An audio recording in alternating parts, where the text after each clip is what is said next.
Hello, chart watchers, and welcome to this Tuesday, February 19th, 2019 Market Watchers live show with your hosts, Tom Boley and Erin Swinland. For those of you joining us for the first time today, welcome to the show. And for our regulars, welcome back. Well, I thought maybe this would be a week we might see a little pause. So far, not so much. We've got the Dow Jones Industrial Average up 46 points, the S&P 500 up 7.5, the NASDAQ up another 27, and the Russell 2000 up 6 points today.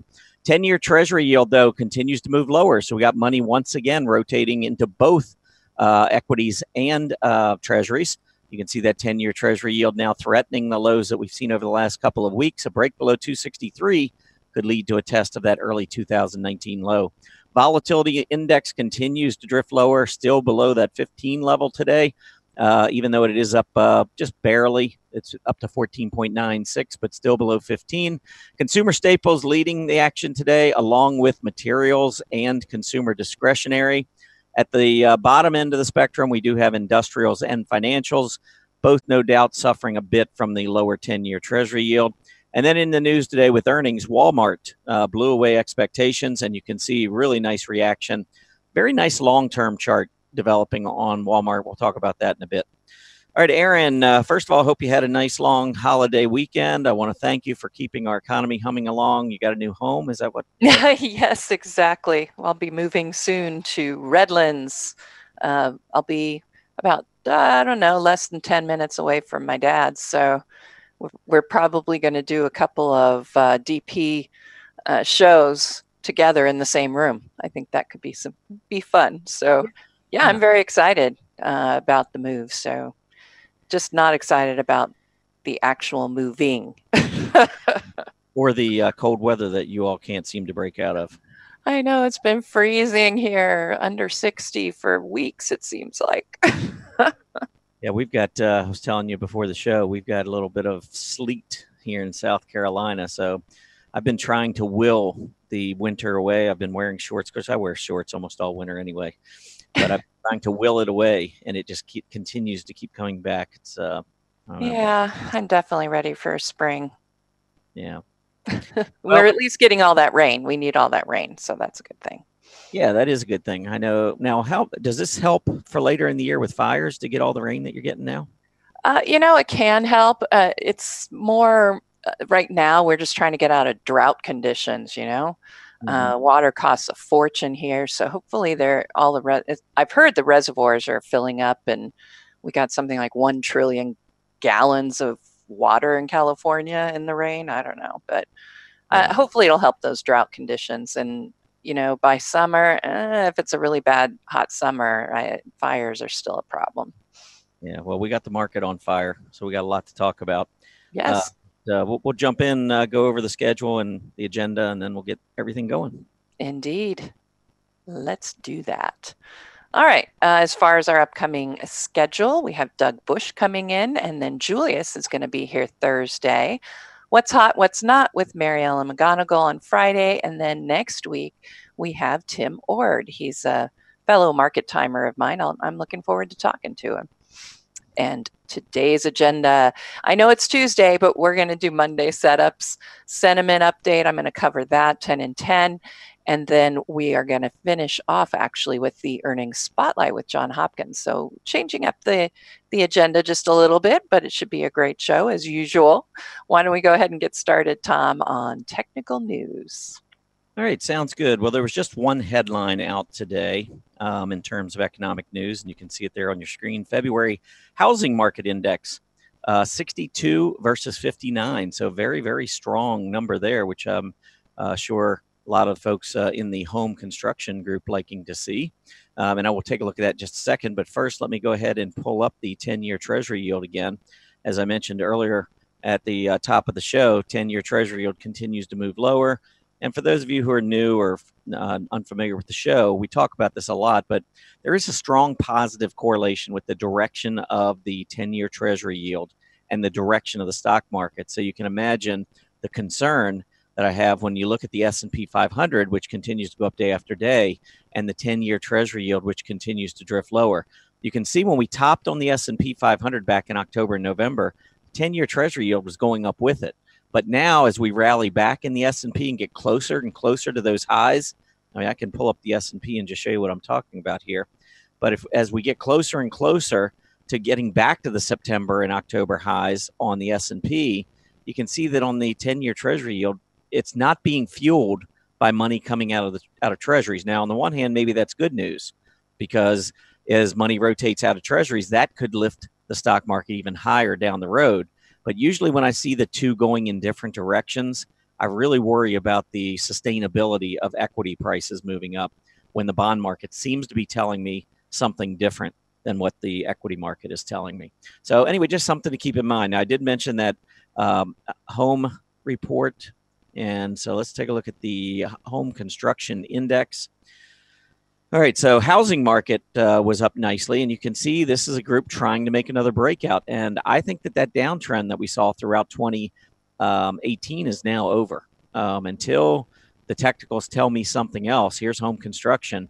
You can see the move back up through the 20-week moving average. And throughout last year, if you follow me on my blog or here on Market Watchers Live, kept talking about this group needing to get back above that 20-week moving average before we should even entertain the thought of being long the group. And you can see now that things have really changed here in 2019, and that downtrend appears to be over with interest rates remaining low. I think this is a group that looks pretty strong. So the weekly chart is certainly improved, and then we go back to that daily chart.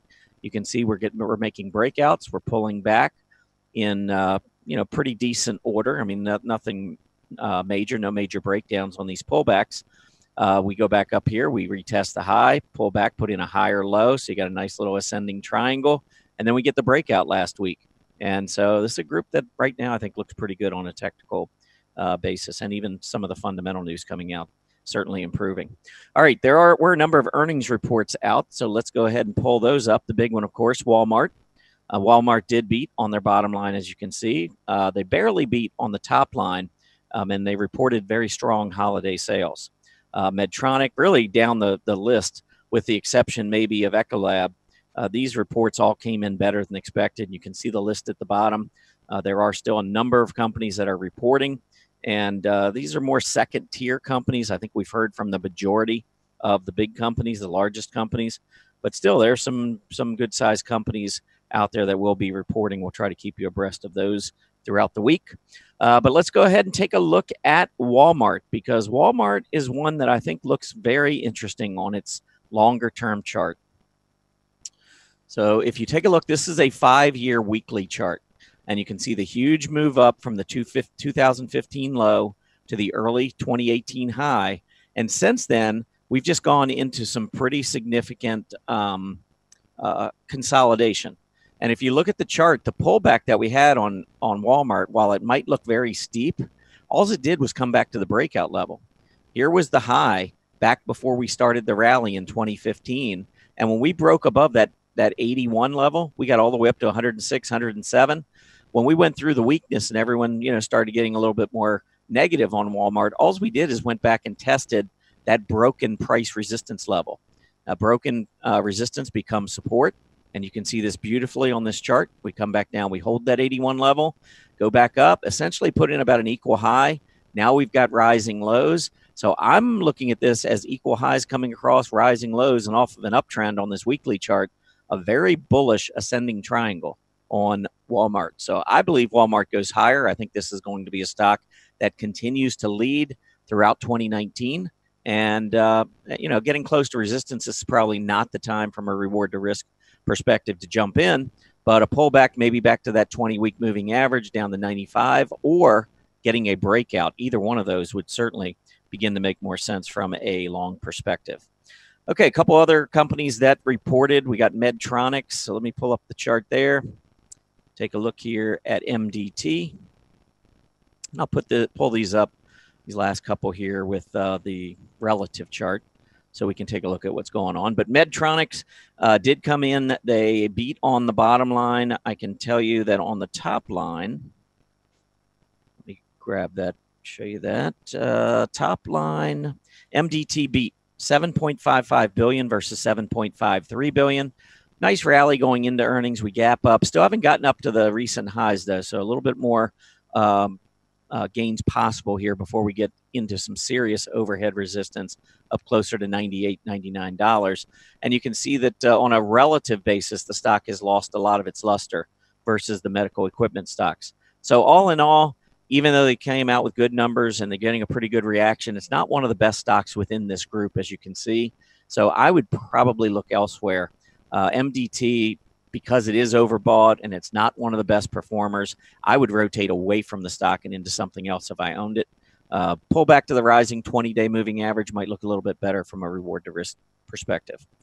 Ecolab. Now, this was one that I thought was probably the weakest of all the reports today. And you can see the stock was going up into the report. And even though the numbers weren't that great, continues moving up on some good volume. Now, when you look at its peer group, it continues to put in lower highs, but when you look at the stock, it puts in higher highs. So in this case, we have one of the best stocks in the peer group, as opposed to Medtronics, which was one of the worst stocks within the peer group. Now, the problem here is that the peer group itself is just kind of going sideways. So if we ever started to get some strength here, I think this would be in the peer industry group. Then I think ECL would be a really good performer because it is outperforming the S&P 500 rather easily, breaking to a new relative high. And so this is one of those occasions where the market is telling us something technically that the fundamentals are not. They matched expectations on revenues, $3.76 billion, and they matched expectations on the bottom line, earnings per share, $1.54 versus $1.54, and they guided in line. So there really wasn't anything to get too excited about here, but the technicals are telling us this is a stock that you might want to consider, especially on a pullback being involved in. GPC, this is Genuine Parts. They beat top line, they beat bottom line, but they did guide their midpoint earnings per share slightly lower. Still, market doesn't care. Nice breakout. And the auto parts, which have definitely strengthened of late, you can see that we had a double bottom on a relative basis of the auto parts relative to the S&P 500. If we can get this breakout right here at about the 0.165 level, and that level, the way you calculate that is simply taking the index value, dividing it into the S&P 500. That's what this colon between the two symbols represents. It's just a divisor. So here, if we can get back up above, it's telling us that the group is beginning to get more than its fair share of money rotating into the S&P. And when you have that, then you want to look for stocks that are performing very well relative to the group. And I think we have that here with Genuine Parts. Expeditors, EXPD. EXPD beat on the top line, beat on the bottom line, actually beat pretty easily on both. We do have a decent relative performer, and this is in the delivery services area, but the overall group continues to drift lower, and yet we're not far from breaking out on Expeditors. So it's telling us we have a pretty good stock within the group, but the group is not great. I would rather have a stock that's really strong in a strong group. So there is a little bit of downside here.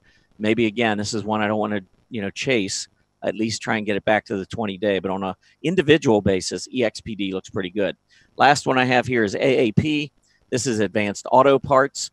Nice move to the upside. They did beat barely on the top line, $2.11 billion in revenues versus $2.10 expected. Their earnings per share, $1.17, $1.14 was expected.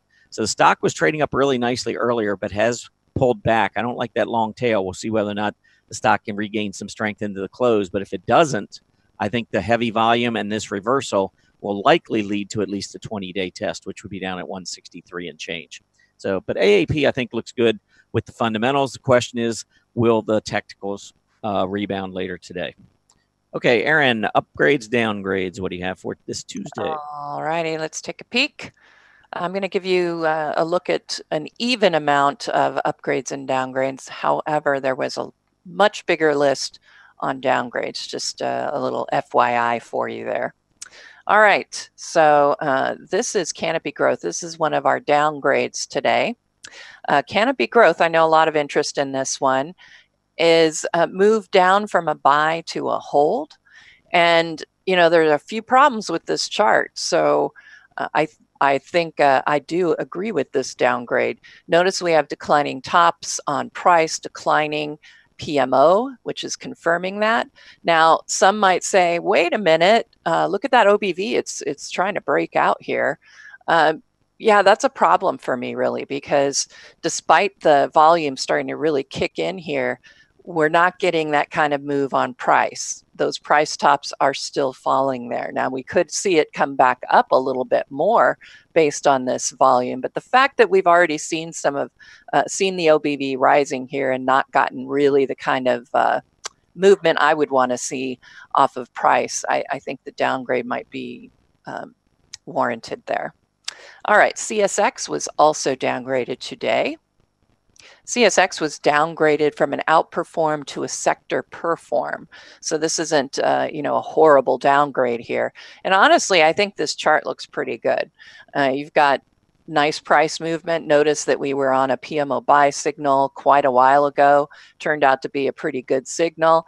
As you can see, we are starting to get into overbought territory, but there's still room. And then notice this is what you want to see on the OBV. You see it moving up nicely, breaking out, and price is following right along. Volume should lead price, and that's exactly what's going on. So I think this one actually looks pretty good. At least for a move up to that $76, maybe $74 could be the stopping point here because of this shorter term price top. All right, next one up is NSC Norfolk Southern.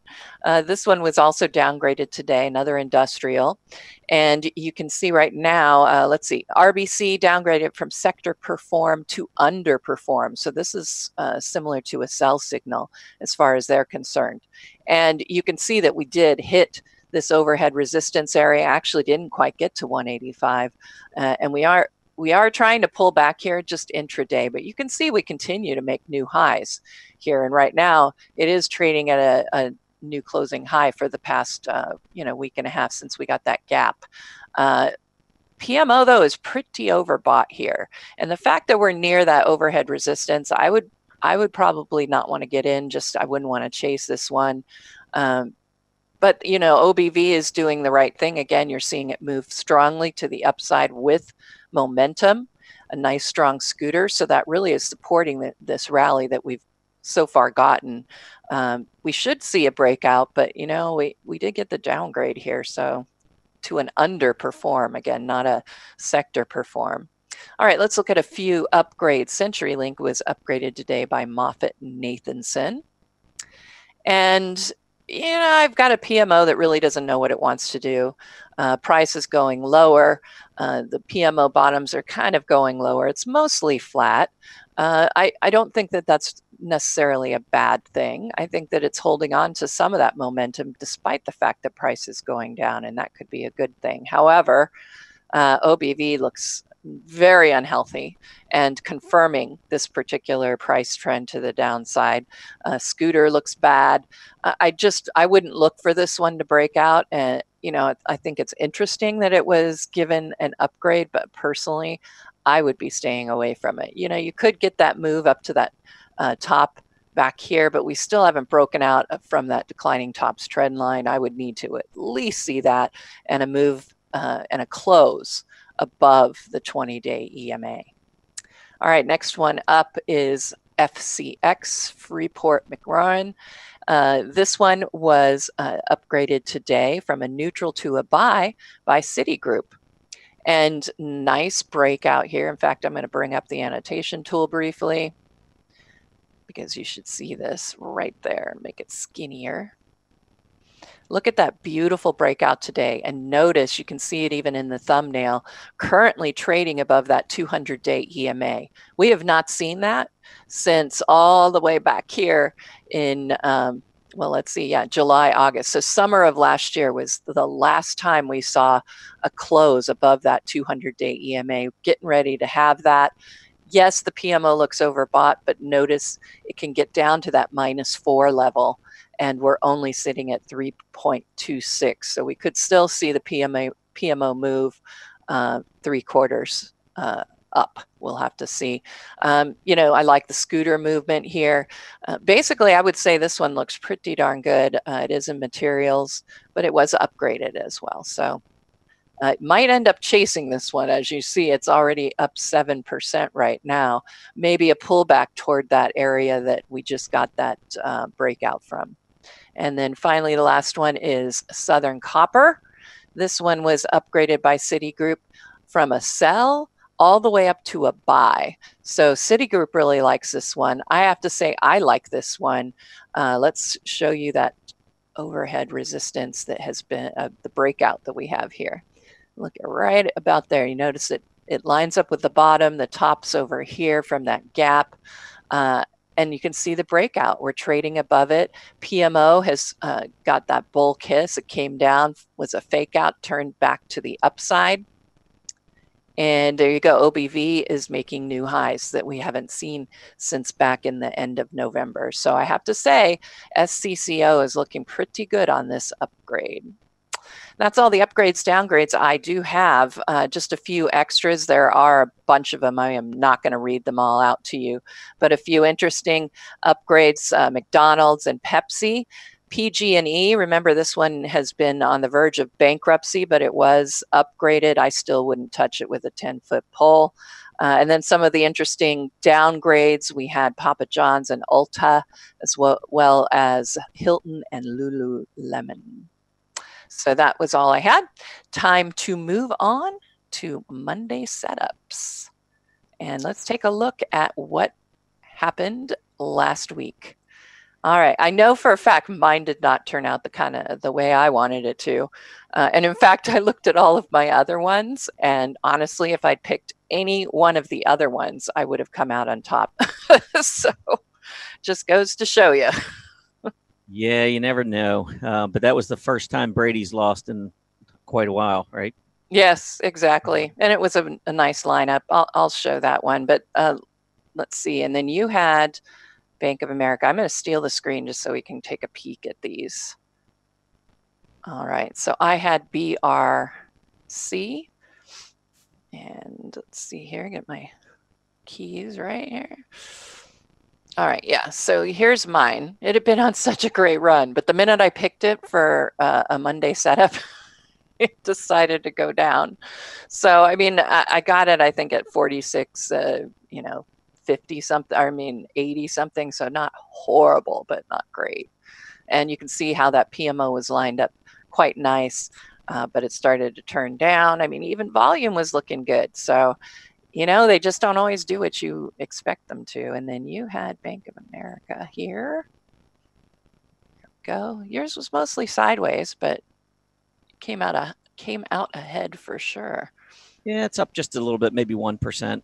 I think yours was down maybe 0.5%. So they were okay. The problem is if you're trying to outperform the S&P 500, I don't think either one did. I think the S&P was up more than 1%. So on a relative basis, we got to do better this week. Yes, I think I will. We'll just have to see. I'm actually, one of my picks is going to be a little bit more on the risky side. I would not actually do this one. Some of you might want to, just because you're, well, I don't know, maybe you have a little bit of money to lose. So, all right. So the first one, a bunch of these came up on my scans. Those of you who run my scans in the morning will probably recognize many of these. This one I thought looked pretty good. Doormen Products. It is in auto parts, that industry. But I wanted to point out, we just are getting that breakout about. We're not quite there. But if you do the highest close back here, we are seeing a bit of a breakout. I would look for upside right around 97.50. Really nice PMO buy signal is on tap. Strong scooter. So it's been pretty strong in the intermediate term. My only concern here would be watching to make sure we don't end up with a head and shoulders, because this is looking pretty textbook as far as that being the head and your left shoulder over here. So if we get the breakout and then we head right back down, we could be looking at that bearish pattern. But I think everything else looks pretty good on Doormen. The other one I was looking at was Foot Locker. That's, of course, apparel retailers. Look at that strong scooter. And you can see OBV is starting to break out here as well on this rally. We've already gotten the PMO buy signal here. I went ahead, since we're already sitting at annual highs here. I went back and looked at the weekly chart. And I think you could make a case for a move up to that 62.50 level back here from that low in 2017, earlier in that first quarter. But I also think you could look for a move at $70 to $75 as well. Nice PMO buy signal, and we certainly aren't really overbought here as far as a weekly PMO goes. Fabrinet was another one I liked. PMO has turned up. It's been rising. Notice the OBV is on the rise. Rising bottoms on that OBV. Yet look at the bottoms on price. They're declining. So that is a positive divergence with the volume, with the OBV. And, you know, we've made it above this top. We've made it above that $55 range, and that top we had back in November. I would be looking for a move up to that $57.50, maybe $58 level. I just didn't like my reward here as far as picking it for this week, but I think it could end up being a good intermediate term hold. McDonald's, which was upgraded today, I like it. I'm loving it. All right, why? Okay, well, I have declining bottoms on the PMO, but rising bottoms on price. And that's considered a reverse divergence. And in this case, positive. I would look at this as a positive. Yes, we're seeing a decline in the momentum, but what I like to see is it's unwinding momentum. It's setting itself up for a nice move to the upside as far as momentum goes. We're getting the breakout above the 20-day EMA, the 20 and the 50. You can see we're getting ready for buy signals in the short term and in the intermediate term. So I like this one. I think it has a move up to 190 in it. This was my second choice as far as my pick, but this is the one I picked. This would be on the risky side, guys. I'm just warning you right now. It's down almost a percentage point today. And it's a low volume kind of a traveler, and also notice the volatility. So that's why I'm saying, okay, if you're okay with some high percentage losses, but setting yourself up for some a nice reward on that risk, I like it. I've got the PMO buy signal here. Got a breakout. It's not held that breakout just yet. I'm going into the Monday setup with it. I'm believing we are going to get a close above 19 today. So anyway, I like this. You can also see that we got that breakout from that short-term ascending triangle, which was also nice. We could be getting ready to form a flag. So anyway, this one is a little bit on the risky side. In fact, notice it was only about half an hour ago that I picked this, and I had it at $19, and it's already down to $18.80. So we'll see how it goes. But I think that as far as risk, this is kind of high risk, but it's a game. I'm not getting ready to go buy this one. So I think McDonald's looks a lot better as far as an actual trade. All right, sounds good. So you are in with MTLS. All right. At 1880, I will always take the. Always take those few cents. Take that penny. All right, I'm going to go with T-Mobile. I talked about this in my Trading Places blog today. I think it is just breaking out. I do have a number of setups, and I haven't been doing the setups recently because I just wasn't overly comfortable with the market for a while and whether or not we were going to go back down and retest those lows. So I didn't want to get in on the long or the short side and then have the market completely flip on me. I don't think we're going back down to those lows. So I started doing my list of setups again. So if you go into my blog and just click on this Tom's Live chart list, at the beginning of each week, I'll have some setups in there. So I'm going to go through the list. T-Mobile is going to be my pick, but I'll go through the others I have on here. COLM, and all of these, by the way, are off my strong earnings chart list, and I'll talk about these with John later in the show. We're going to talk about earnings during Earnings Spotlight, the strong earnings chart list and so forth, so you might want to stick around for that. But COLM, big move up with earnings, came back down, and as it gets close to the top of gap support, that's where I really like the stock. Expedia. Look at the move the stock is making today. Gapped up with earnings to 135. It had been pulling back. I was actually looking for 20-day test. You can see the two key support levels. It actually gapped down into this support area and has completely reversed off of it. Looks pretty good there. C, which is Sealed Air, Another one gapping up with earnings. I don't like to chase, but here it comes right back down near the top of the gap, and that is your gap support zone. T-Mobile, which I talked about, I really like this sideways consolidation. Did move through. It broke out on Friday, and currently, I was hoping I'd get it on a pullback closer to 71 at the time of the setup, but I'll just go with what it is. 72.54 is the current price. So let's go with that. VTR is actually making a breakout. The breakout was just kind of so-so, and the volume was moderate. So I was hoping to get follow through today. I'm not seeing that just yet. So I'd probably hold off on VTR. MIME I really like, though. This one, after gapping up to 47 and change, got all the way up to 51 that day. And now here we are back down to 47 and change. I think this area, which represents the breakout level at 46 and the top of gap support just above 47, I think this zone is a pretty good area to look for a reversal in MIME. And my last one is CRTO, Criteo. I don't know, I'm probably butchering the name. Gapped up with earnings, big volume, and now look at it coming down and reversing off of this key support level.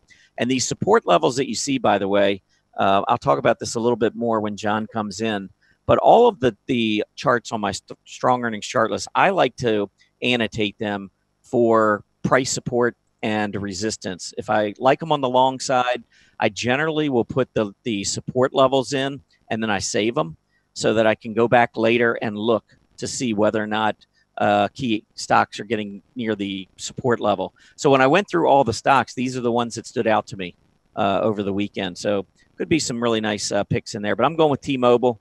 Let's get that summary, and then we'll let Erin get into her sentiment update for this week.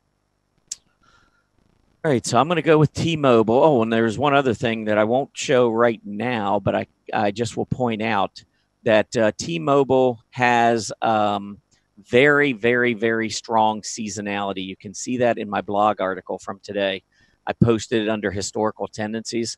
So in addition to getting a breakout, March, April, and May are awesome. Actually, February is not bad as well. That period, February through May, is very, very strong historically for T-Mobile. So I think we're catching a technical breakout with strong earnings. They did beat top and bottom line and getting a strong seasonality to boot. So I'm going to go with that one. Excellent. What price are we getting there? It was 72.54. So we'll have it for next week, but 72.54, there it is right there. All righty. I got to write these down. Yep. Okay. That looks pretty good. I guess now we will go ahead and move on into the sentiment report. Like I said, we're doing a little differently. I'm not going at the end. John Hopkins will. So let's go ahead and get started.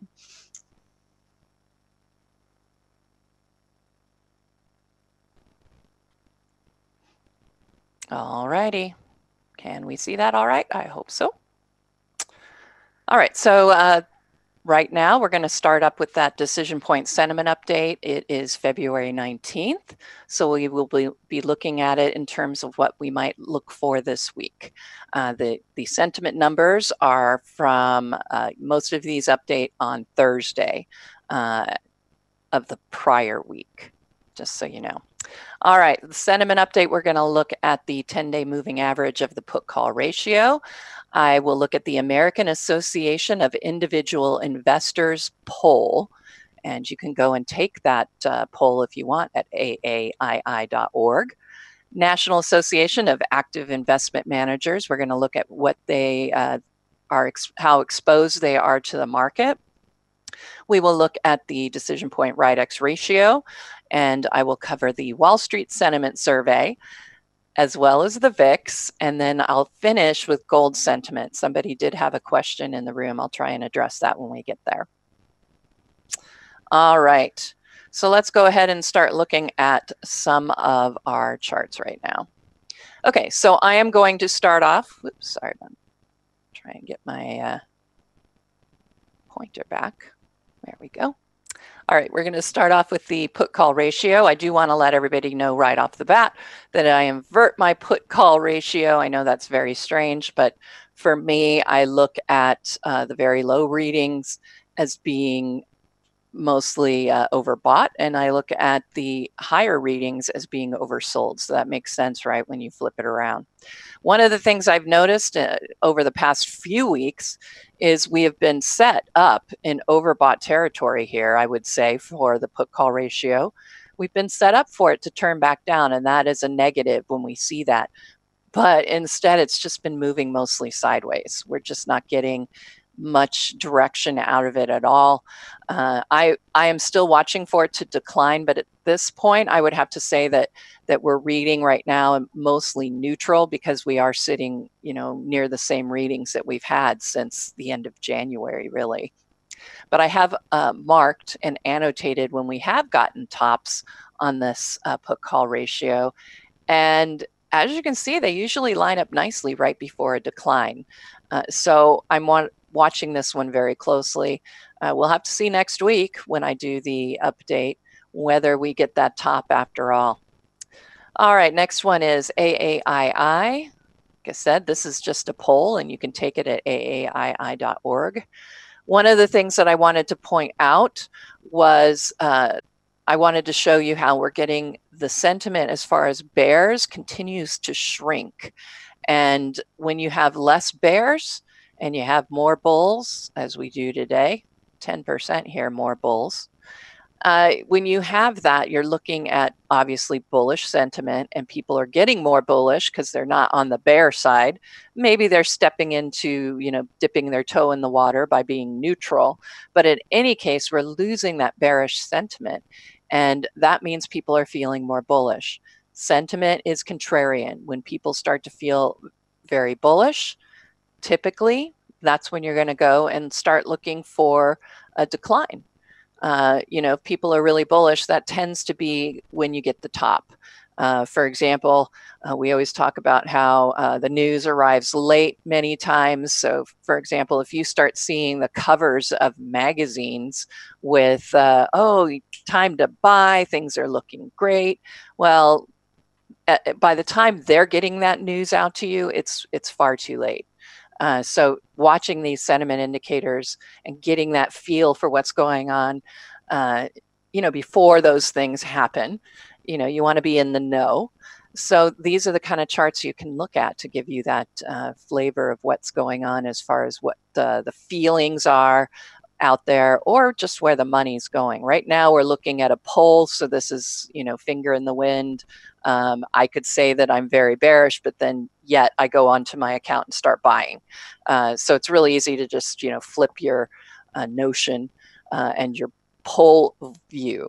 So I still look at the decrease that we're seeing right now in the bears as important, and notice also the ratio. The bull-bear ratio is starting to rise, and when that happens, we'd like to see that bull-bear ratio, because the higher the number on the top with bulls, the higher the number in general. And so we want to look for high numbers. That tells us that we have a preponderance of bulls versus bears, and that would tell you that we're going to see that move to the downside. That's what I keep waiting for, because sentiment continues to look pretty bearish here, especially in the poll. All right, so let's move along to the National Association of Active Investment Managers. How exposed are they? Well, it really hasn't changed. We haven't seen much of a change at all. The readings look like they're the same, but that's a duplicate of the reading from last week. The reading that you want to see right here is we went from this top here in the thumbnail, we came down just a bit. We're looking at 82. It's elevated in terms of what we've seen previously. It is somewhat elevated. It's not what I would call climactic at this point, but I think it still shows you that active money managers are still feeling pretty good about the market, because while they haven't increased their exposure, they certainly haven't really lowered it. We're not seeing it move much lower. So, all right, Wall Street Sentiment Survey. This is the poll that you guys take that's out there right now. Market timers are sent on Friday afternoons, an email asking us whether we are bull, bear, or neutral going into the following week. Clearly, market timers are feeling more bearish. We're almost to where we have half of the timers being bearish. That's a lot of bear sentiment out there. I will say that I went into this week as well looking for lower prices, or at least a pause after we had this nice move from last week. So far, well, we're still seeing higher prices. So I would have to say, though, looking at market timers and the fact that we are very bearish, that actually is bullish for the market for the week. So if you look here, though, at our bull-bear ratio, it's almost at 1. So we really almost have the same amount of bulls and bears. What I find interesting is that people are actually market timers are taking a position. A lot of times you're going to see a lot of neutral readings, but if you add this up, of course, you're looking at 83% have an opinion. So only 17% went into this week as neutral. So I thought that was rather interesting to share as well. All right, let us go to the RIDEX ratio. All right, so I know I explain this every single time I do this report, but I think it's important, especially for first timers, that they understand this chart. I think it is a great chart because unlike those other charts that I just showed you, this is not a poll. This is telling you where the actual money is flowing in and out of bear funds or in and out of money market or bull and sector funds. How do we figure this out? Used to be RIDEX was the one who took care of these funds, but Guggenheim bought them out. So Guggenheim actually is the one that manages these funds, but we kept the RIDEX name because of the RIDEX ratio. And it's a basket full of stocks where you have an equal number of bear funds, an equal number of bull funds, and then you've got the money market as well. So what we do is we follow those assets every night. Guggenheim reports how many assets are in each of the bear funds, the money market, and then as well as the bull and sector funds. So we get that information every night and it gets posted. So what I do is I look at what happened for the week prior. So what are we looking at? It's easier to tell, obviously, in the thumbnail. Bear funds, we're getting an increase this week. We did see a move to the upside. For money markets, it was, we started the week up here and we ended down here. So money market funds, assets were in decline. And if you look at the bull and sector funds, we now have money going into those as well. So what does this mean? I think it's a lot like that Wall Street sentiment survey. We finally have people, making a stand, determining what they want to do. They're taking the neutral money, the cash, the money markets, and they're putting them into the market. I think it's interesting that we have, both the bear and the bull funds are on the increase as far as assets. I think that tells you there's kind of split opinion as to which way it's going to go. But the fact that people are getting off of the, stepping out and making a decision one way or the other, I think is important. And I think that's really the best we're getting out of this chart at this point. So we can see the RIDEX ratio continues to move lower as far as an inverted scale. So it's moving lower and lower. And of course, that means that we've got way more bull assets going on than we have the bear and money market assets. So that's what we're looking at. The lower that number, the more bullish people are. So again, sentiment is contrarian. So that means we're looking at a bearish sentiment increasing here when we look at the asset ratio. So I would look at the chart here as really leaning more to the bearish side. All righty, let's look at the VIX and then I'll cover gold and then we'll be done here. All right, here we are. Few things to note. I like to invert my scale again because I find lower readings to be considered overbought and higher readings to be oversold. You'll notice that typically when we get these tops, that after we have a Bollinger Band penetration to the upside, that we usually see a downside movement following that. Well, the one thing I wanted to point out as far as the VIX is right now it's really quite healthy. We're sitting up and oscillating above the average right now. You can see where I've highlighted that. Typically, when you're seeing movement above the average like this, you're seeing some strength in the market, and as you can see, price has been moving up with that. We don't have the VIX quite to the top of the band yet, though. And so in the very short term, that tells me, honestly, we could look for some more upside until we get that VIX down into those readings closer to 13 and a half. That's when I feel like the sentiment will be, in the shorter term, will really be stretched out. Right now, I think there is certainly room for it to move higher into the rest of the week. Just I'm basing that on the VIX only. And let's finish off with gold sentiment.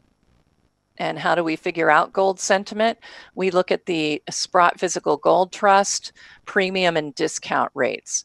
If you have a greater discount, that means you have very bearish sentiment as far as gold. And the higher, if you get high readings, that means people are feeling very bullish about gold.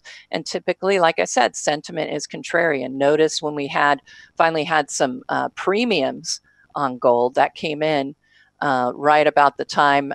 So we had that bullish sentiment, which means that it's bearish. And what happened? We got the decline in gold. When we've had these spikes, really high discounts, you can see those tend to come in at bottoms as well. We are still looking at discounts. Yes, they are lower than we have seen, but they're not that. I mean, if you look in the thumbnail over the past week, they're really not much in decline, I would say. But they are elevated as far as historically goes. So I think this is still bullish for gold. And people have asked, there was a question in the room about, hey, why is gold doing so well? The market is, the dollar is, why is gold also doing that? Well, I mean, gold, while it is tied to the dollar, I'm going to go show you my gold chart, and then we'll close things out here.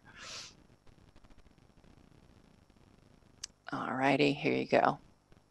Notice right here, there is no correlation right now with the dollar. Gold can do whatever the heck it wants. It's not that tied to the dollar. Now, technically it is. Of course, we know that because the denomination is in dollars. However, right now, gold isn't really stuck with what happens to the dollar. And so you can see gold rising with the dollar. That's quite fine. We got a breakout above the declining tops trend line. We've held support. It just makes sense to me at this point that gold will continue higher as we continue forward. I do feel bearish about the market in general, so that's what I would expect. All right, well, let's close this out, and I'll give you my idea of what I'm seeing as far as all of these. So neutral to bearish for the market as far as the put-call ratio. Remember, it is somewhat flat, but it is overbought. So I would be looking for, neutral, not much movement based on the sentiment. Now, AAII, remember where it's bullish and we're getting quite the shrinkage in bears. So I would say that this is bearish for the market. Again, sentiment is contrarian. The investment managers really haven't changed anything, and they are still high exposure readings. So I would say that's bearish for the market.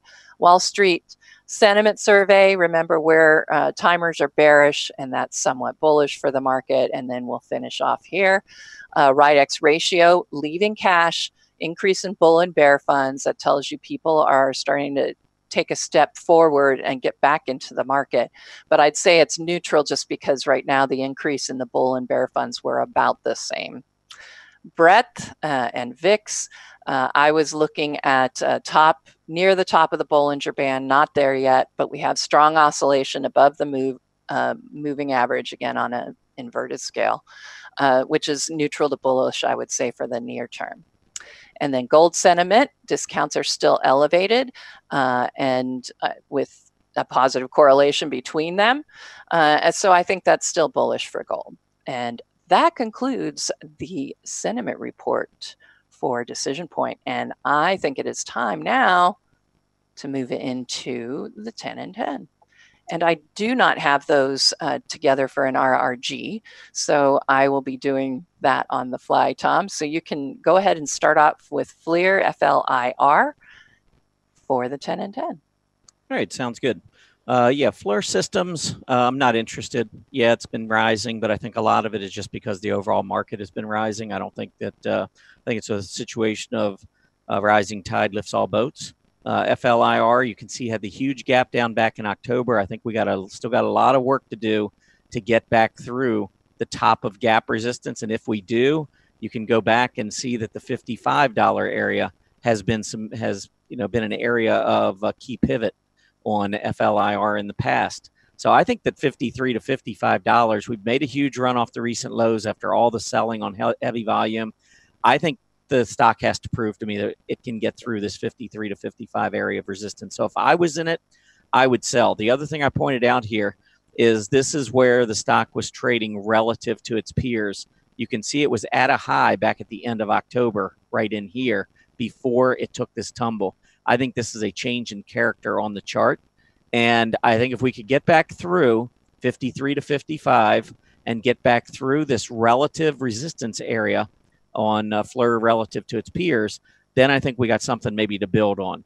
But for now, I think what's happening is that the entire group has bounced because the S&P 500 and FLIR has just simply gone along for the ride. So I think there's still some question marks here on this chart. I would avoid it. All right, and the most popular in the chat room right now would be QUALCOMM, QCOM, of course. Yeah, QUALCOMM, I'm kind of surprised that it traded the way it did, but I mean, you can't argue with the volume on the downside. And when I say I'm surprised the way it did, I really thought that this was a stock that was going to lead. They had the buyback that the Dutch, I think it was the Dutch auction that the stock had back in the summer. I think it may have been back here in July when that was announced, or maybe I don't remember exactly when the date was. But you can see the stock was trending higher. Even though the group was moving up, you can see QUALCOMM was trending up faster than the group. And this is why I think it's important not to get married to a stock, because I had QUALCOMM, and it was actually probably one of my bigger positions for a while. And then when it broke down, I just, I got stopped out of it. And look at what happens after these stocks lose their key support levels. You got to be careful. It continues to trend lower. And even with the rising tide, well, QUALCOMM's boat is barely budging to the upside. So you can see we really haven't seen much of a liftoff. And this is from the January low. I mean, if we look back to where the market was on December 24th or December 26th, we're actually below that level right now on QUALCOMM with a huge rally in the overall market. So I don't think there's any question that on a relative basis, QUALCOMM has got a lot of issues here for whatever reason. And I'm not going to try to explain why. I just know from the chart, the why question doesn't matter. In technical analysis, that's the least asked, should be the least asked question. Why? We don't care why. The point is the stock has been underperforming its peers. It's been a horrible performer, and I can't get behind a stock like that. So for me, I just have to see it at least begin to make some headway. You had prior price support at about $53 on a couple of occasions. That also represents a little bit of gap resistance, and we could maybe put the top of gap resistance in here as well.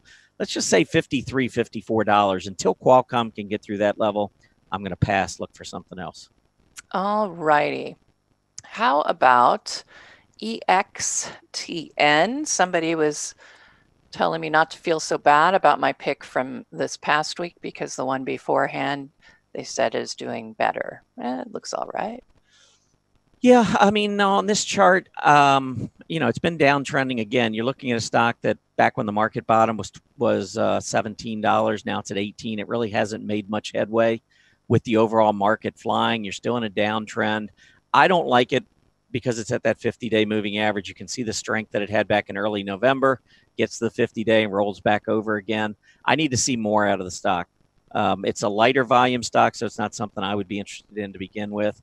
And as I said, I want to try to find relative strength. And I think if we go through and we look at the lines on this chart, we begin here going down. Its peer group going down. Relative to its peer group, it's been crushed here over the last 2 months. And then you look at the stock relative to the S&P, and the group relative to the S&P, and it's really hard to get behind a stock when it continues to lag for so many months. So it's not something that I'm interested in. I would pass. All right. How about Cisco? Love Cisco. Are we talking about the networking company? Yes, CSCO. Okay, because SYY, of course, is the food company. Right. I love Cisco. I think this is just breaking out of a base. I think the stock's going to go higher. I think it's going to be a leader. Be talking about it in just a couple minutes, but John and I are doing a presentation over at Earnings Beats later, and I'm going to be providing my top 10 stocks. I haven't narrowed it down yet to my top 10, but I can tell you Cisco is one of my favorites. I don't know if it'll make my top 10 for the next quarter, but I really like it. I love this breakout here, getting through the prior highs. You know, it could have easily pulled back, and you can see with earnings, it did pull back, and now it's gone right back up, and it's taken out that high, which I find to be very bullish. And its group, telecommunications equipment, is not broken out prior, over the prior highs, and Cisco has. So you've got a really nice stock, and this is what I do look for. I like to see this relative strength, and you can see it here with Cisco relative to its peers. You can see it relative to the S&P 500, and you can see it with its peers relative to the S&P 500. So this is the kind of stock I can get behind. Love the earnings report. They just beat top and bottom line. I expect this is going to go higher. I like Cisco. All right, sounds good. Let's see. Next one up is INSY, INSY, a biotech. All right. When you said INSY, I thought it was NC. I was like, okay, what letters this thing's got. Yeah, I mean, it's definitely been strengthening here. And from what I recall, I think Insight has good seasonality this time of the year. I could be thinking about something else. So you might want to double check that. But the stock is moving higher. It did clear the prior highs from back in June and September. But overall, it's doing pretty well relative to the group. The problem I have is that the group itself has really been struggling in 2019 relative to the S&P. So if the group's not getting money, even though this has been one of the better stocks, you got to wonder whether or not the move can continue. So I would simply say this: as long as the stock can continue to trade above its rising 20-day moving average, then I'm okay with it. But if it fails to hold, just remember you're in a group that's not performing very well. So if you start to see a technical breakdown, I think I would pass on it. All right, sounds good. Let's see, the next one, Sprouts Farmers Market. That is, of course, a consumer staple. Is that SPRT? SFM. Oh, SFM, okay. Yeah, I see that one every once in a while. For some reason, I can't get that one committed to memory. Big gap down, and here's your reaction high. We've been up here twice between 25, 25 and a half. I'm not going to be overly excited until we can get through that level. So just to make it quick and easy here, there was the high that we saw in middle of January. After gapping down on massive volume back at the end of November, we had buyers come in, but they stopped buying at 25 and a half. So I think 25 to 25 and a half is a pretty big area of resistance. We're working our way back up into that zone. If I owned it, I would sell it until I see it get through that 25.50 area. All righty, let's see. How about Spotify? Spot. All right, Spot.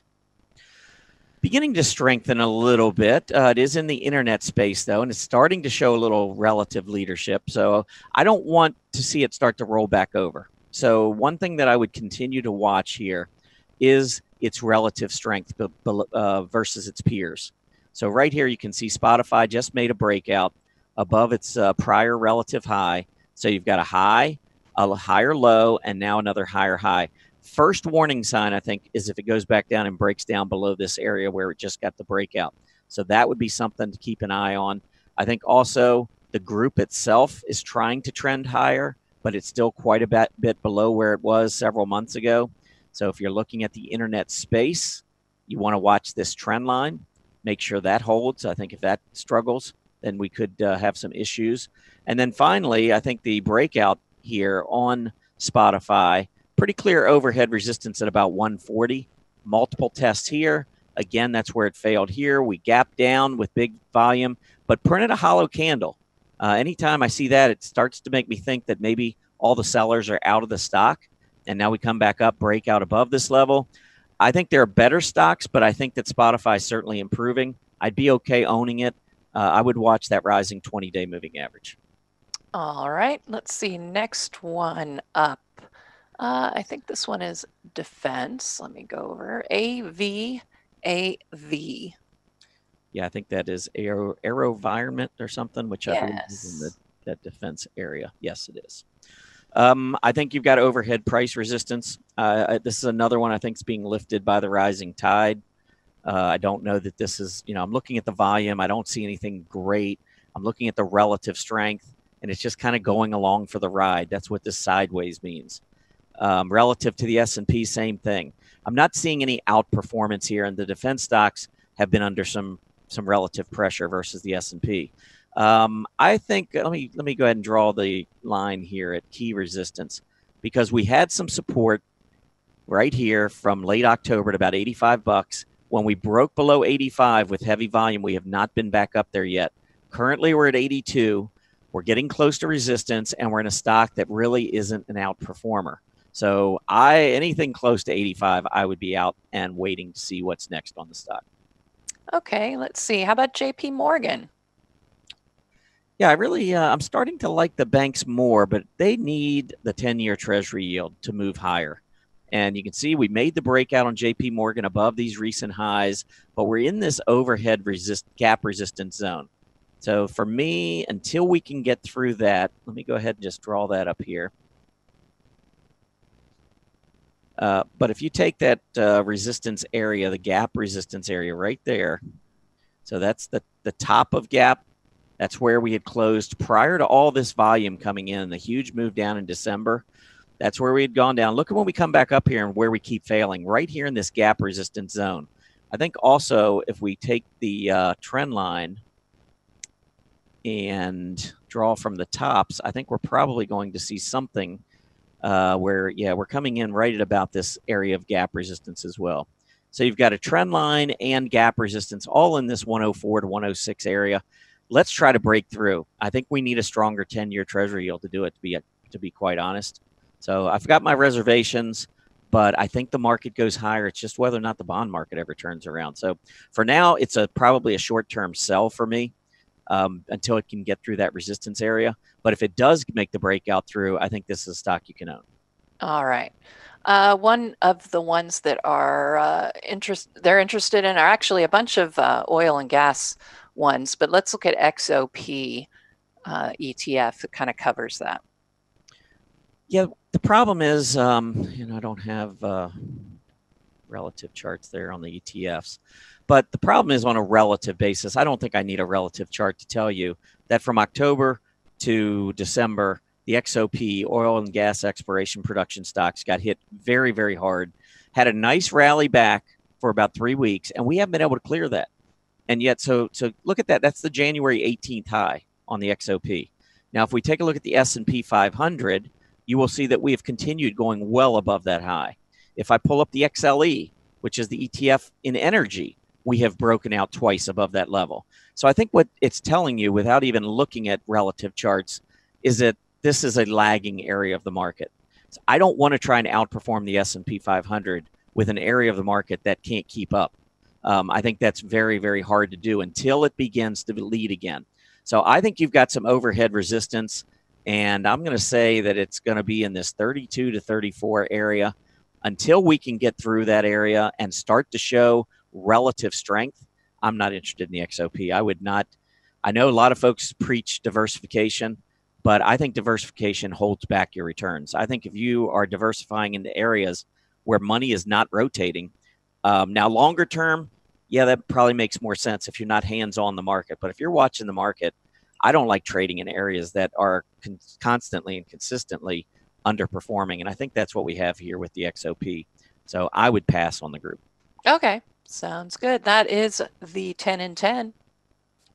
Believe it or not, that was really fast. Okay, so here are the symbols that we did look at today. If you would like a copy of those charts that Tom just went over, you can go to the Market Watchers live chart list.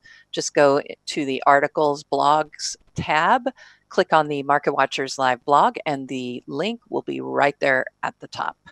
All right, let's get into our final market update, see what the market has been doing.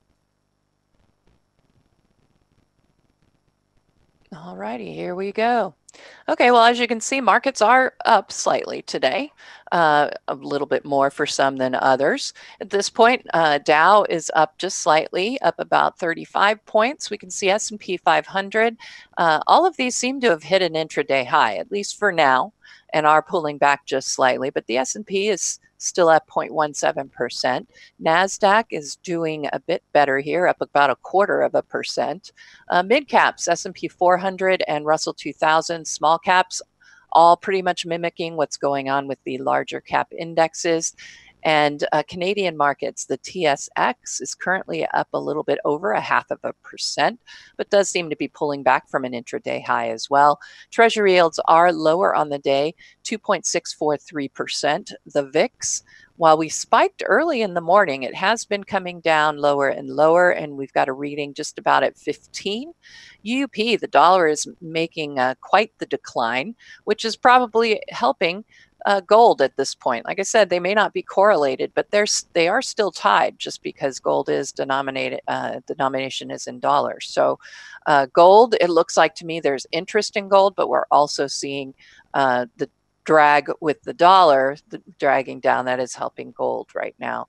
And USO oil is up slightly, 6 cents, 11.77 for USO. TLT bonds are up currently, but have pulled back from an intraday high. And we're currently up 19 cents for TLT at 122.17. All right, Tom, I'm going to pass it back to you. That concludes the final market update. All right, I'm just going to show you quick. This is an hourly chart on the S&P 500. This is why I'm a little nervous in the near term on, well, for U.S. stocks. This is one reason. There's actually two, and I'll give you the other one in a second. But here you can see the S&P 500. Notice back in the early part of February, when we got up to the February 5th, February 6th, we got to a high. You can see the PPO turned over, so we had a negative divergence. Also, you have to know that historically, the 7th through the 10th are weak days. And I'm not talking about weak as in W-E-E-K. I'm talking about W-E-A-K. Not good. They tend to lag. And so we tend to see the market move up into the early part of a calendar month. And then we tend to see weakness that 7th to the 10th period. So when I get a negative divergence and I'm heading into a weak period, I want to at least be cognizant of the fact that we could see some short-term selling, which is really important from a short-term trader's perspective. Somebody who's looking out over the next 10 years, I wouldn't even look at this chart. There's no business looking at an hourly chart. This is more for short-term traders. All right, so let's fast forward to where we are now. Well, here on February 19th, you can see higher prices. We got a lower PPO, negative divergence. So I marked with these pink arrows the PPO center line and the 50-period SMA, because this is what I look for when I see a negative divergence. This is what I look for the market to go back and do what I call reset. And so here we've got the higher prices, the lower PPO, so slowing momentum. And we're heading to the 19th. Now I want to read you the annualized returns for the 19th through the 25th on the S&P 500 since 1950. This is what the market has done on the 19th of all calendar months, not just February, but all the months since 1950. The 19th of the month has an annualized return of minus 34.69%. The 20th, minus 7.1%. The 21st, positive 4.9%. 22nd, minus 12%. 23rd, minus 2.4%. 24th, minus 3.65%. And the 25th, minus 6.84%. Now, you might listen to some of those and say, well, it's only, minus 2, minus 3, minus 6, minus 7. Well, if all days were created equal, they'd all be plus 9%, because that's what the S&P has done since 1950. So every one of the days from the 19th to the 25th are well below the average return throughout the year of 9%, and especially the 19th. So here we are again, negative divergence, and we're heading into a period where the market tends to struggle on a historical basis. So I actually have lightened the load here for this week. I'm not saying we're going to have a huge sell-off, but I don't trust that the market's just going to continue to go up like we've been seeing recently. So anyhow, that's just a different look at it. I think on a pullback, you can see where the pink arrow is here at the 50-period moving average is down around 27.40, which, by the way, was the last area that we broke out from, 27.40, and we held that area on a support level basis when we pulled back. So from 27.80 to 27.40 on the chart really wouldn't be that big a deal. We're talking about maybe 1.5%, and that, I think, would help to relieve these short-term negative divergences. So anyway, just wanted to point that out. All right, we are going to go into the earnings spotlight. I'm going to get a drink of water here, 1 second. Okay, so let's go into the earnings spotlight. First of all, I want to welcome John Hopkins. John, are you with us? I am. Oh, he's running. Hold on, I'm here. He's here. Okay, I knew you were around, even though you're all the way out in California visiting with Erin. I just completed a marathon, so I'm here. But did you run out to California? It sounded like you were just getting here. No, I'm all set. I'll tell you, it's unbelievably cool here. Mm-hmm. You know, it's been cool everywhere. But, you know, I live in Charleston, South Carolina, came out to visit my daughter, Los Angeles. I figured it'll be a little warmer out here. Not the case. Not at all. Unlike the market, it's cool. Yeah. Yeah, if you were going out there out to Southern California to get a little warmth and sunshine, I can tell you, I watched the golf tournament out there at Riviera Country Club, and that's right there in LA, right? You know, Tom, it's 10 minutes from where we're staying. Yeah. And I was thinking at one point to go over and see them, but number one, it was so cold, and the last day was so windy, it was just way more comfortable sitting behind the TV. So I said, I'm not going to bother. I can see every shot. You get the replays. Who needs it? Yeah, well, if you'd gone out there, maybe you could have brought Tiger Woods into the show today. Yeah.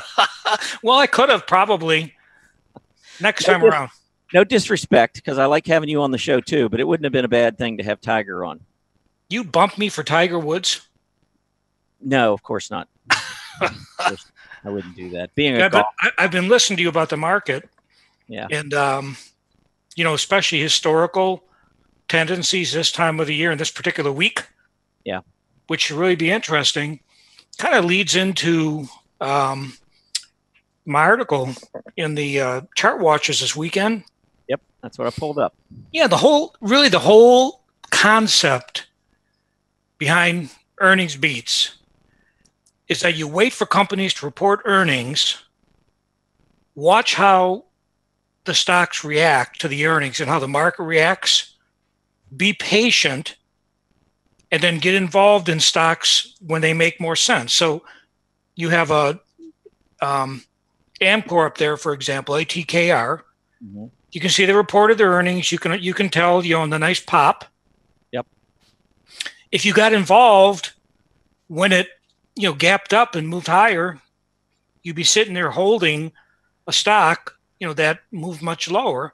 So why not wait, be patient, let it pull back, increase your reward to risk. You can see it pulled right back to nice support, made a nice bounce. You could have had a tight stop there to make sure, you know, if it goes against you, you're not going to lose too much. And this has proven to be really a good way to get involved in stocks. Yeah, and I think too, you know, when you get into a stock like this, it's starting to uptrend. I mean, you can see clearly it was in a downtrend for a while. Had a nice a pop back in November, went back down, held the gap support, and then broke out. But you can see all these tops right in here between 21 and 21.5. And then we broke out above that. It pulls back and comes right back down to that 21, 21.5 area, hits the 20-day moving average, bounces, breaks out above 22.5. And then, like you said, right after earnings, you know, don't like to chase. A lot of folks do. They get emotional. They see the stock up, you know, $2, you know, what's that, 8% or something. Oh, and yeah. Jump in, and then 2 days later, the stock is now $3 below where they got in, which is more than 10%, and it becomes an emotional game at that point. Yeah. So I agree with you. I think that waiting and allowing these stocks to get back down to key support levels, and then getting in. By the way, getting in at 22.5 versus 25.5 for a short-term trader, you can see the difference with the bounce that the stock had last week. You know, the other thing that's really interesting is that, you know, when a stock reports earnings and they gap up sharply and then maybe even go up, you know, a few days later, just continue follow through, When people see a chart like that, they get the impression that the stock's just never going to pull back. And, you know, unless we're in a raging bull, you know, where your all-time highs and it doesn't matter what you get involved in, keeps going higher and higher. It's so rare for a stock just to continue to move. And when it gets overbought, it's going to pull back. And just by the laws of technical analysis, it's going to pull back to a level that suits you better than chasing it. So in the case of ATKR, we saw it made that big bump. Like you said, it pulled back 10% just within a day or two. Yep. Even if it lasted longer and kept moving higher, at some point it's just going to pull back. So you just wait. We've seen situations, Tom, where it takes maybe a day or two to pull back. It might take a few weeks. It might take a month. But the whole point is what you want to do, and what we do at Earnings Beats is we keep track of all the companies that report their numbers, and then we compile them in our chart lists, our strong lists and our weak chart lists. And people at StockCharts have a great advantage because the tools are amazing. That you can, you know, look at the kind of stocks that people like to get involved in. You can set your parameters, your criteria for what makes sense for you when it comes to a trade, and then wait for them to set up the way that it works for you. Yeah, I think too, you know, when you look at this ATKR, there's a couple things that kind of stand out to me. Number one is the stock relative to its group was also going up. So it's not just the stock is going up, because I just pointed out on some of the 10 and 10 stocks, if the stock's going up, but it's simply because the market's going up and you're not getting any relative strength, those types of moves to the upside, I don't tend to get too excited about. But when a stock is moving up and it begins to move up relative to its peers, and the industry starts to make a move against the S&P 500, that starts to get my attention, because those are the kinds of stocks where we can actually see or we can actually outperform the market. And I know the other one, I really like this stock that you put in here as your other stock, because this is, I know, off the strong earnings chart list, because I use it as well. Yep. And we'll talk about an event in just a minute that we're going to do later tonight. But I'm going to be providing 10 stocks that I really like out of this list, my 10 favorite stocks out of the strong earnings chart list. And believe me, this is one that's got my attention because I saw the gap up. This is earnings. Look at the volume that came in, by the way. That is a lot of interest in the stock. The prior tops right here, that created resistance. And after gapping up at 145, and this is another case, let's say you see it gap up in the morning at 145 or up at 147, you're like, I'm going to jump in. 3 days later, it was back at 137, right back to this double top. There you go. Yep. And which was prior resistance. Now it's support. That's the time that's, you know, you want to be thinking about getting in. Here's the move back up. And it was on the verge. I'm actually going to pull up this in their live version and see if it's making a breakout today. Nope, still holding just below that earlier high. But I think you can see on this chart, though, how you've got a group relative to the footwear. Footwear has been a great area of the market, by the way. And Deckers has been one of the leading stocks within the group. Yep. And that has allowed very, very solid relative strength on footwear versus the S&P. So, you know, it's just one of those things where it just seems like the wind is blowing at its back right now. And so if the market pulls back, the stock will probably pull back, but I imagine it's going to hold on to its key support levels. And if the market goes up, I expect this one to be a leader. It could be one of the top 10 again. I've got to, after we're done the show today, I'm actually going to take a look at these stocks and pick my top 10 out of the list. Beautiful. You know, if everybody gets involved in the stock, you know what that would be? I'm afraid to ask. It'd be all hands on deck. All right. I've worked with John for many years. I've had to put up with this for a long time, and I can out-pun you sometimes. That was a good one. I'll let you have the. I'll let you take the front-running role on the puns. All right. All right. And only because I want to go into my article, because there were a couple of stocks in my article as well that I wanted to point out from Chart Watchers. And if those of you out there, if you don't have membership or a subscription, I should say, to Chart Watchers, I wouldn't know why, because there's some really good articles. Of course, you know, these are just two of the articles, but there were some exceptional articles this weekend, and it's free. It's a free newsletter. Why wouldn't you sign up? But I wanted to go through this because this is really important, and this kind of highlights a little bit what you were talking about in your article, John, and that is this relative rotation graph. And I just wanted to show These are all the sectors relative to the S&P 500. And you can see the XLY moving into this leading quadrant. It's just starting to show that relative strength. Specialty retailers. Now, I could also, footwear, I don't know if you can see this real light, but here's footwear also strengthening in that leading group, which that's Deckers that you just talked about. Here's specialty retailers, though, really strengthening and moving into the leading group. And then I took all of these specialty retailers. Here's the benchmark, specialty retailers, and I put a number of specialty retail stocks in here. And there was one stock that really caught my attention. It was way over here to the right, which tells you that this is a stock that's showing tremendous relative strength.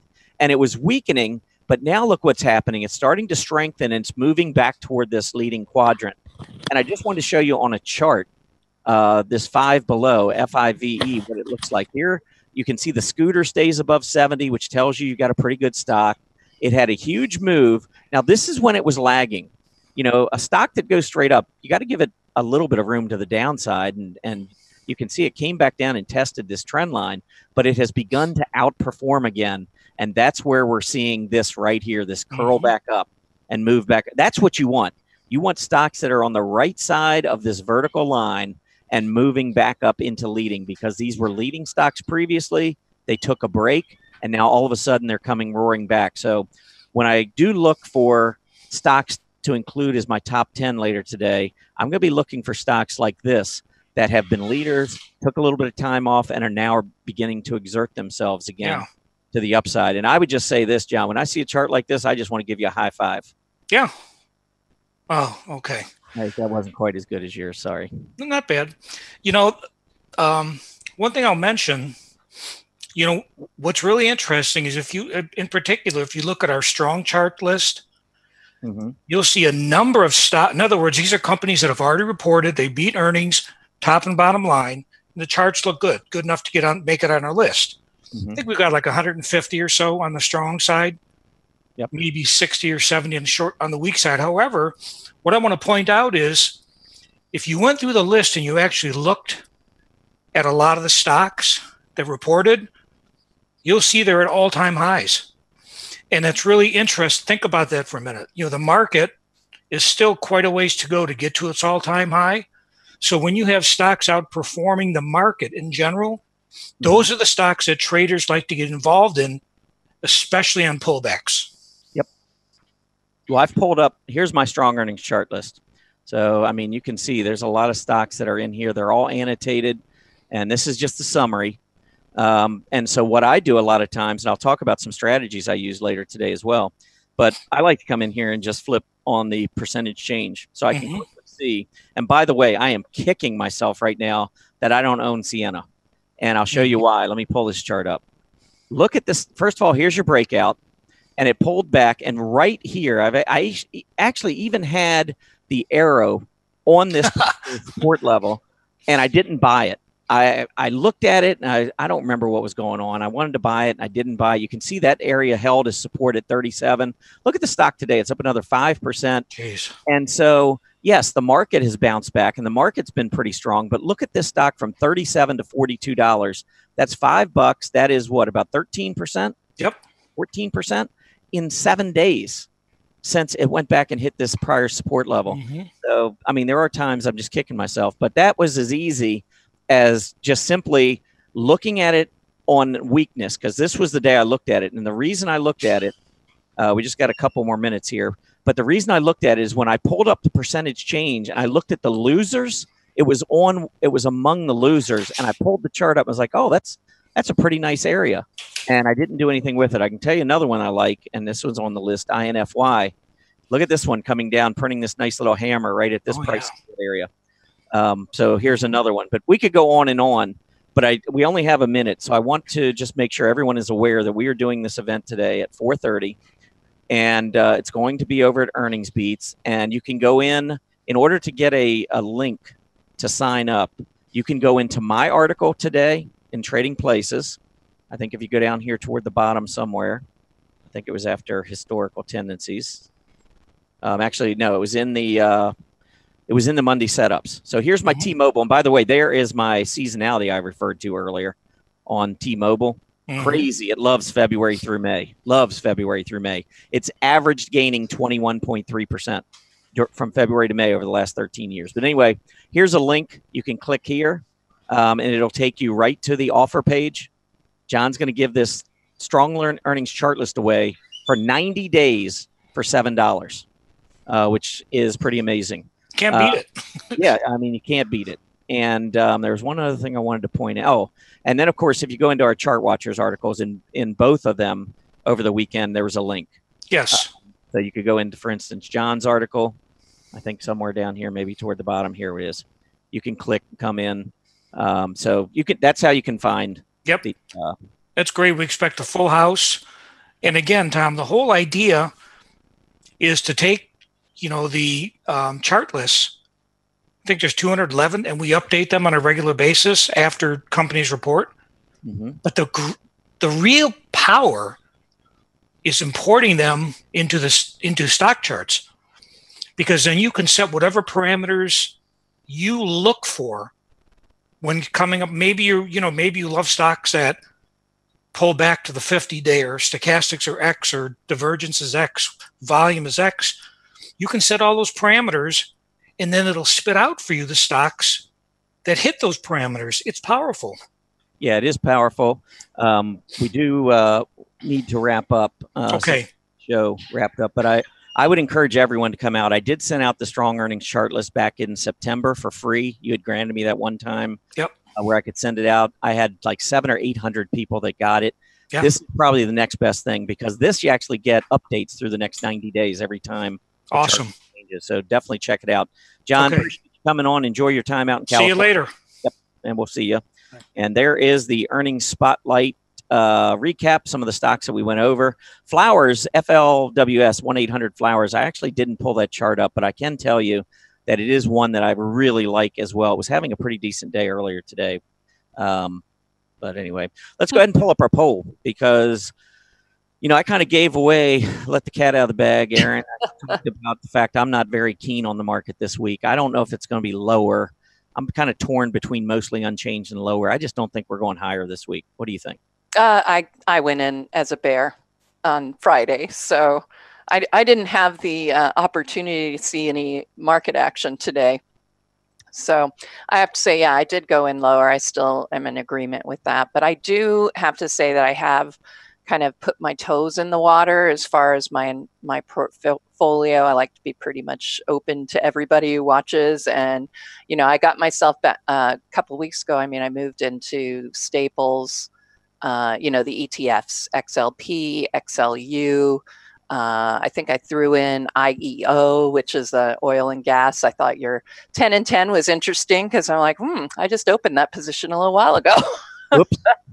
Hey, it's a market. Everybody's got buy side, sell side. Yeah, and I've been in gold for a while. Usually, as soon as I don't like the market, I just move a lot into gold and silver, and I'm seeing a lot of green in my portfolio. I'm feeling pretty smart, although I had to sell one that I lost like 5% on earlier. So. Well, it's going to be interesting to see if we do get a pullback this week, if the buyers jump right back in before we see any kind of technical breakdowns. And I would watch that rising 20-day moving average and some of the support levels that I showed on that hourly chart. I wouldn't be surprised to see 1 to 2% downside. I think if it gets beyond that, then you have to start to reevaluate. But this is the time of the month where I think we would typically start to see some selling. Yeah. All right. Well, that is about it. Good show. I appreciate the sentiment update. I know everybody likes to get that, and certainly nice to have John joining us from California today. And again, that event is going to be a big one. I'm really excited about being able to provide that strong earnings chart list, because it's what I use every day. Okay, so let's go ahead and wrap up. Again, want to thank everybody for being with us today. Please remember to complete the survey as you exit. As a quick reminder, Market Watchers Live airs 5 days a week, Mondays through Fridays from noon to 1:30 p.m. Eastern Standard Time. Have a great Tuesday afternoon, everyone. We'll see you back here tomorrow. Happy trading.